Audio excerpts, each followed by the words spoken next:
वाले साहब के दादा थे जी। वो यहाँ काम करते रहे हैं, बंदरगाह पे जहाज़ों से सामान उतारना ठीक है। और चढ़ाना, वो यहाँ काम करते थे। ठीक है। तो यही कुछ निशानी बची हुई है, बाकी ऐसा ऐसा वक्त के साथ साथ ये। अस्सलाम वालेकुम दोस्तों, उम्मीद है आप सब खैरियत से होंगे। आज हम मुल्तान की एक तारीखी जगह आपको दिखाने जा रहे हैं। मुल्तान की कदीम बंदरगाह जो इस वक्त तो ख़त्म हो चुकी है, और इसके अलावा एक कदीम दो मज़ार हैं जिसे मन्ना और भगत की कब्रें कहते हैं, वो भी आपको दिखाएंगे।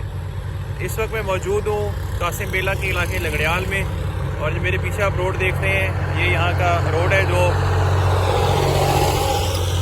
जिस सामने ये ट्रैक्टर जा रहा है, इस तरफ ये हेड मोहम्मद वाला की तरफ चला जाता है। तो पीछे जो आप पुल देख रहे हैं ये सिकंदरी नाला है, यानी ये शूजाबाद लिंक केनाल भी इसे कहते हैं। इस पुल को हम पार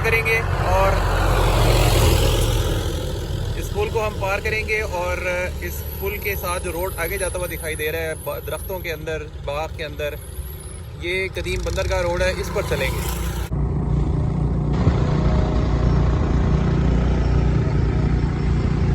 ये बंदरगाह की तरफ आने वाला रोड है जो मुल्तान कैंट यानी छावनी के इलाके से आता है, और इस बाग के अंदर जो है वो मन्ना भगत की कब्रें। थोड़ा सा मैं आगे चल के आपको दिखाता हूँ जिन कब्रों पर हम अभी जाएंगे, और थोड़ा सा आपको दिखाएंगे। वक्त के साथ साथ ये कब्रें कुछ ख़त्म हो चुकी हैं। मैं ख़ुद भी पहली दफ़ा आया हूँ, और मुल्तान में रहते हुए भी हमें यहाँ की हिस्ट्री के बारे में बड़ी देर से पता चला है। मैं यहाँ से जूम करके आपको दिखाता हूँ, फिर हम यहाँ पर जाएंगे। ये मन्ना भगत की वो यादगार कब्रें जो क़याम पाकिस्तान से पहले भी बनी हुई हैं और अभी तक इस बाग में मौजूद हैं।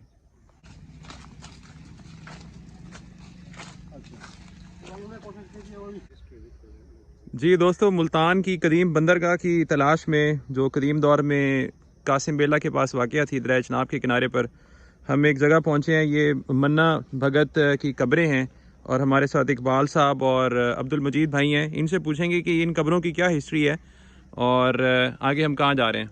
जी ये दरबार है सर, मन्ना भगत जो भगत था वो हिंदू था जी। वो कब्र तो किसी ने गिरा दी है, यहाँ के लोगों ने जो जिम्मेदार था जी। ये एक बची हुई है जो मुसलमान की थी। ठीक है। ठीक है, ये मौजा चाट टाली वाला कहलाता है और बस्ती निगड़ियाल कहलाती है। ठीक है। ठीक है, आगे हम बंदरगाह रोड पे जाएंगे। ठीक है। ठीक है, तो अभी ये तो एक दरबार रह गई, बाकी जो दूसरी थी वो उन्होंने जाया कर दी। ठीक है। हिस्ट्री इसकी ये है कि इसे हमारे बावजूद बताते हैं, हमसे भी पहले किया। जी जी जी। मैंने खुद जो तारीख़ की किताबों में पढ़ा है उसमें ये था कि मन्ना मुसलमान था और भगत जो था वो एक सिख था, बाज़ लोग कहते हैं हिंदू था, और ये दोनों बहुत गहरे दोस्त थे और मुल्तान की बंदरगाह के करीब ये दोनों रहते थे।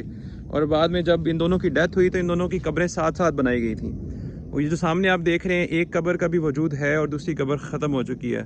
ये मैं आपको दिखाता हूँ कि अभी भी यहाँ पर कुछ कदीम ईंटें आप देखेंगे लगी हुई हैं। ये पतली छोटी ईंट है जिससे जो है वो इसकी तारीख़ का अंदाज़ा हो सकता है कि ये कम से कम भी 150-200 साल पुरानी कब्रें। और इस जगह पर जहाँ पर ये पत्थरों की ढेरी पड़ी है, यहाँ पर भगत की कब्र थी जो वक्त के साथ साथ ख़त्म हो चुकी है। अच्छा, अगर गौर किया जाए तो ये जो कब्र है, यहाँ जो दो कब्रें थी यहाँ पर, ये एक टीले पर बनी हुई है और थोड़ी सी ऊंचाई पर वाक़ है सराउंडिंग जो बाग है उससे। और इकबाल साहब हमें ये बता रहे हैं कि यहाँ पर इस जगह पर इसके पूरी चार दीवारी थी, कमरा था जिसकी छत नहीं थी, और इस जगह पर सीढ़ियाँ थी ऊपर जाने के लिए। ऐसे ही बता रहे हैं। तो ये वाक़ अच्छा, ज़ियारत किया करते थे। और ये आप देख रहे हैं जी जी, ऊपर चिराग भी पड़े हुए हैं। इसका मतलब है कि लोग अभी भी कभी कभी आते हैं यहाँ पर दुआ वगैरह मांगने के लिए। और क़याम पाकिस्तान से पहले यहाँ मेला भी लगा करता था मुल्तान शहर के मज़ाफ़ात में, लेकिन अब यहाँ पर खेत हैं और बागात हैं और वीराना है। जी, इस वक्त हम बंदरगाह रोड पर जा रहे हैं, और अब्दुल मजीद भाई और इकबाल भाई बता रहे हैं कि यहाँ पर क़याम पाकिस्तान से पहले एक होटल हुआ करता था। चूँकि ये लोग यहाँ के आबाई बशिंदे हैं और इनके आबा अजदाद सदियों से यहीं पर मुक़ीम हैं, तो हिस्ट्री जानते हैं यहाँ के बारे में। तो इस बंदरगाह रोड पे जिस पे हम अभी सफ़र कर रहे हैं, एक होटल हुआ करता था जो जिस वक्त बंदरगाह फंक्शनल थी, एक रेस्ट हाउस के तौर पे ये इस्तेमाल होता था। यह भी आपको दिखाते हैं। जी, ये वो चार दीवारी है जिसके अंदर जो है वो क़याम पाकिस्तान से पहले जब ये बंदरगाह फंक्शनल थी तो होटल हुआ करता था और सराय थी, यानी एक रेस्ट हाउस टाइप था। इस वक्त इसका दरवाज़ा बंद है, कोशिश करते हैं कि अगर ये खुल जाए और हम अंदर से थोड़ा सा देख सकें। जी, ये वो बिल्डिंग और वो सराय है जो यहाँ पर रेस्ट हाउस के तौर पे इस्तेमाल होती थी, और इस वक्त ये एक चार दीवारी के अंदर है और इसकी कुछ रेनोवेशन की गई है। ये पुरानी बिल्डिंग है, और यकीनन यहाँ पर जब अंग्रेज़ थे और पाकिस्तान बनने से पहले जब ये बंदरगाह इस्तेमाल होती थी तो इसको एज अ रेस्ट हाउस और एज अ सराय के तौर पे इस्तेमाल किया जाता था। अब ये 4 दीवारी के अंदर है, ये आप देख रहे हैं इसकी बाउंड्री वॉल है जिसके बाहर बंदरगाह रोड है। तो अब ये रिहाइश के तौर पे इस्तेमाल होती है। आइए अब आगे की तरफ चलते हैं। अब इस गेट में से निकल के हम चल रहे हैं बंदरगाह की तरफ। बंदरगाह के आसार तो ख़त्म हो चुके हैं लेकिन वहाँ की कुछ निशानियाँ शायद अभी भी मौजूद हों। अच्छा, इस बंदरगाह रोड पर चलते चलते दरमियान में एक छोटा सा पुल भी आता है और इस पुल का दरिया से कोई ख़ास ताल्लुक़ नहीं है। ये सैलाब के दिनों में जब सैलाब का पानी यहाँ से गुजरता है तो ये गुजरगाह बनाई गई है और ताकि पानी यहाँ से जो है वो इजीली ड्रेन कर जाए। इस वक्त मैं इसी पुल के ऊपर खड़ा हूँ। छोटा सा पुल है, नीचे आप देख रहे हैं हरियाली है, सब्ज़ा है। और इसकी अपोजिट सब में आपको एक जगह दिखाना चाहूँगा। इकबाल भाई ने मुझे ये बताया कि ये जो आप स्क्रीन पर कुछ घर देख रहे हैं, यहाँ पर ब्रिटिश टाइम पीरियड में यानी अंग्रेज़ों के दौर में यहाँ की चरागाह थी। जितने भी घोड़े और जितने भी जानवर थे उनको यहाँ पर चारा फराहम किया जाता था। यहाँ पर चरागाह के तौर पे ये जगह इस्तेमाल की जाती थी। बंदरगाह के ये बिल्कुल करीब थी और इस वक्त यहाँ पर आबादी हो चुकी है। और यहाँ से मैं आपको ब्रिज से व्यू दिखा रहा था और ये सामने बंदरगाह रोड है जहाँ पर अभी हम अपना सफ़र कर रहे हैं। इस बंदरगाह रोड पर इस वक्त तो काफ़ी बस्तियाँ बन चुकी हैं। कदीम दौर में यहाँ पर बस्तियाँ नहीं होंगी। अब्दुल मजीद भाई, इस बस्ती का नाम क्या है यहाँ से गुजर रहे हैं? इस बस्ती का नाम है जी मौज़ा हम रोड। मौज़ा हम रोड से गुजर रहे हैं हम लोग। इस वक्त हम दरिया की गुजरगाह के करीब पहुंच गए हैं और अब्दुल मजीद भाई के जो वालिद साहब हैं इस वक्त उनकी उम्र 74 साल के करीब है। वो अपने बचपन में यहाँ पर काम भी करते रहे और वो बताते हैं कि यहाँ पर कुछ आसार थे। उस वक्त बड़े बड़े गार्डर जो थे बंदरगाह से जो सामान लाने के लिए इस्तेमाल होते थे वो यहाँ पर फिक्स किए गए थे। अब तो खैर उनका नामो निशान ख़त्म हो चुका है और बाकी हम आपको रुक के दिखाते हैं। ये दरिया की गुजरगाह है जहाँ पहुँच चुके हैं। आप देखिए इस तरफ जो जगह है गालबन यही वो जगह थी जहाँ पर मुल्तान की बंदरगाह वाक़या थी। और ये कुछ सामने खजूरों के दरख्त भी हैं, मैं आपको थोड़ा जूम करके दिखाता हूँ, जहाँ पर क़याम पाकिस्तान से पहले और ब्रिटिश पीरियड से भी पहले दरिया के रास्ते से जो जितनी भी तजारत का सामान जो है वो लाया जाता था कदीम मुल्तान तक। और ये रोड अब यहाँ आकर इख्तिताम पजीर हो जाता है। सामने इस तरफ दरिया की गुजरगाह है। दरिया का जो मेन हिस्सा है वो इस पानी से भी आगे है, मैं आपको जूम करके दिखाता हूँ। और ये इस तरफ कुछ कश्तियाँ भी तैर रही हैं पानी के अंदर और लोग यहाँ सैर करने आते रहते हैं लेकिन बहुत कम। और इस तरफ भी यही है, पहले पूरा दरिया यहाँ से बहता था लेकिन अब वक्त के साथ साथ जो है वो दरिया अपना रास्ता गुजरगाह चेंज करके आगे की तरफ चला गया है। थोड़ा सा आगे अंदर चलते हैं और करीब से आपको दिखाते हैं। दरिया की इस गुजरगाह के अंदर चलते चलते हम वहाँ तक आ गए हैं जहाँ पर पानी बह रहा है और यह मैं आपको करीब से भी दिखाता हूँ। चूँकि इस वक्त सर्दियों के दिन है तो पानी भी कम है। इस तरफ से ये दरिया आता है और फिर आगे की तरफ में चला जाता है मुजफ्फरगढ़ की तरफ। और बिल्कुल सामने अगर आप देखें तो एक कश्ती खड़ी हुई नज़र आएगी। मैं कोशिश करके आपको जूम करके दिखाता हूँ, जिसमें से कुछ सवारियाँ भी उतर रही हैं।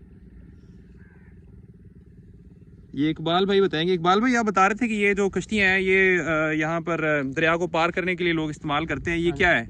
ये सब जो शहर से न्यूट्रल आदमी आता है उससे लेते हैं, ये 100 रुपये। अच्छा, जो मल्लाह है सही है। जो यहाँ से डेली गुजरने वाले हैं वो सालाना दाना देते हैं मल्लाहों को। अच्छा, और सिस्टम भी यही रहा है तकरीबन। तो ये है तो दरिया की गुजरगाह, असल दरिया तो आगे है, तो फिर ये दरमियान में क्या? अच्छा, जो पहली तरफ दरिया है उसमें पानी ज्यादा होता है। अच्छा, ठीक है, दरमियान में भी लोग आबाद हैं जो। अच्छा, इसको बेट कहते हैं बेसिकली। ठीक है, ये बेट का इलाका कहलाता है। ठीक है, दो दरियाओं के दरमियान में इसको बेट कहते हैं। ठीक है, अब ये छोटा बेट है, इससे आगे जो है वो दरिया क्रॉस करेंगे तो फिर मौजा जो है वो लंगर सरा शुरू हो जाता है। पुल लंगर सरा बस्ती मौजा है। ठीक है, तो ये जो लोग दरिया क्रॉस करते हैं ये अपनी उधर लंगर सलाम में जाने के लिए? नहीं, इससे आगे आबादी है ना, छोटे छोटे घर है। अच्छा, आगे आबादी है, दरमियान में आबादी है, छोटे छोटे घर हैं लोगों के दरमियान में। क्योंकि जिनको लोगों को थोड़े बहुत रकबे थे, कनाल 2 कनाल 8 बीघे 4 बीघे जितने जिनके थे वो आबाद किए, छोड़ तो नहीं सकते ना। और इन लोगों का गुजर बसर जो है वो जानवरों पे होता है। ठीक है। अच्छा अब्दुल मजीद भाई, आप ये बताएं कि आपके वालिद साहब यहाँ की बंदरगाह के बारे में क्या बताते हैं? वालिद साहब मेरे तकरीबन जब उनका बचपन गुजरा है ना जी, तो वो सामने वाला एरिया जो नज़र आ रहा है जी, वो बिल्कुल जी जी यहाँ रिहाइश पजीर थे। ठीक है। तो वो कहते हैं जो अब मैंने बचपन गुजारा है, बचपन में हमने वो निशानियाँ देखी हैं इसी जगह जहाँ हमने मोटरसाइकिलें खड़ी की हैं। जी जी। ये एरिया था जहाँ बड़े बड़े गार्डर लगे हुए थे। हो सकता है ये बंदरगाह के तौर पे इस्तेमाल होते हों, लोगों को जहाज़ों को लंगरदाज करने के लिए उनसे रस्से शस्से बांध के उनको रोकना पड़ता हो। ठीक है। तो वो ये जगह थी जो वाले साहब बताते हैं, कहते हैं हमारा बचपन जो गुजरा है हमने कुछ निशानी वो कहते देखी हैं। ठीक है। जो ये 2 गार्डर वाली हैं, वो यकीनन जगह यही है क्योंकि हमारे बड़े आबा अजदाद जो वाले साहब के दादा थे जी, वो यहाँ काम करते रहे। बंदरगाह पे जहाज़ों से सामान उतारना और चढ़ाना, वो यहाँ काम करते थे। ठीक है। तो यही कुछ निशानी बची हुई हैं। बाकी ऐसा ऐसा वक्त के साथ साथ ये आबादियाँ भी कुछ कम हो गई, कुछ बढ़ गई, कुछ शहर की तरफ मुंतकिल हो गए। ठीक है। जिनकी ज़मीनें हैं वो लोग बैठे हुए हैं, जिनका गुजर बसर ज़मीनों पे और जानवरों पे है, वो लोग अब भी आबाद बैठे हैं। ठीक है। तो उसके बाद ये वाले साहब तकरीबन, तो ये बंदरगाह यही थी मुल्तान की या और भी कुछ? नहीं, मुल्तान की है, कंफर्म यही जगह है। ठीक है। यही बंदरगाह रोड था जो शुरू से पक्का आ रहा है। ठीक और है। यही कंफर्म बंदरगाह रोड ही है। अच्छा। इसके अलावा मुल्तान में और कोई बंदरगाह नहीं है। ठीक है। कोई बताता हो तो शायद वही गलत बताता है, क्योंकि है। हमारे आबा अजदाद तो यहाँ रहे हैं ना। ठीक है। वो कंफर्म यही बता रहे हैं कि यही जगह है। मैंने वाला साहब से पूछा है बड़ी तसल्ली से, तफसील से। आप अगर निश्तर से गुजर कर रहे हैं ना जी जी, तो वहाँ गोरों का कब्रिस्तान नजर आएगा आपको। हाँ, वो एयरपोर्ट के साथ एक गोरा कब्रिस्तान है। बिल्कुल बिल्कुल निश्तर जाती थी, ये बंदरगाह रोड कहलाती। अच्छा। ये यानी ये तोड़ आगे निश्तर तक और आगे ये जाती थी, ये बंदरगाह रोड तक। हाँ, 1 नंबर चौंगी तक ये बंदर रोड कहलाता। एयरपोर्ट के अंदर से जाता था ये। अच्छा। हर तरफ ये जंगलात थे, दरख्त थे, तो ये बिल्कुल अंदर से होता हुआ ये जाता था। ये बाद में बने हैं ये चीजें। कासिम बेला रोड। अच्छा, यानी कदीम रोड जो है बंदरगाह रोड और कासिम बेला का रोड यही है? यही है। जो अभी कासिम बेला का रोड है वो बाद में बने हैं? ये बाद के बने हुए। उसको तो कासिम बेला का रोड भी कह सकते हैं, टीपू सुल्तान रोड भी कह सकते हैं, लेकिन बंदरगाह रोड ये वैध है जो इसको बंदरगाह रोड। अच्छा, सही है। कुछ लोग यहाँ पर बारबेक्यू करने भी आ जाते हैं। मैं आपको थोड़ा सा जूम करके दिखाता हूँ। ये कुछ दोस्त बैठे हैं जो अपना खाने पीने का सामान, पिकनिक का सामान साथ लाए हुए हैं, बारबेक्यू कर रहे हैं दरिया के किनारे पर और मौसम से लुत्फ़अंदोज़ हो रहे हैं। अच्छा, ये जो कश्ती है ये मुसाफिरों को दूसरी तरफ छोड़ के अब वहाँ से मुसाफिर लेके दरिया की इस तरफ आ रही है जिस तरफ हम खड़े हुए। कुछ देर पहले हम सामने मौजूद थे पानी के करीब और ये दरिया की गुज़रगाह है और मैं आपको दिखाना चाहता हूँ वो इख्तितामी सिरा। ये देखिए, ये दरिया के अंदर ही जो है वो कुछ खुदरो फसल उगी हुई है। ये वो आखिरी किनारा है रोड का जहाँ पर आकर ये रोड इख्तिताम पजीर हो जाता है। कदीम रोड है ये, कदीम सड़क है ये और ब्रिटिश टाइम पीरियड से पहले का ये रास्ता है। बंदरगाह यकीनन यहाँ पर आसपास थी, इस जगह पर थी, लेकिन चूँकि वक्त गुजरने के साथ साथ रेलवे का निज़ाम आ गया, हवाई जहाज़ आ गए, इसके अलावा सड़कें बन गई, तो ये यहाँ की जो दरियाई गुजरगाह थी, जो बंदरगाह थी यहाँ पर, वो ख़त्म हो गई। लेकिन वो जगह वैसे भी अभी भी मौजूद है और ये बंदरगाह रोड है, ये उसका इख्तितामी हिस्सा है जहाँ पर अभी हम मौजूद हैं।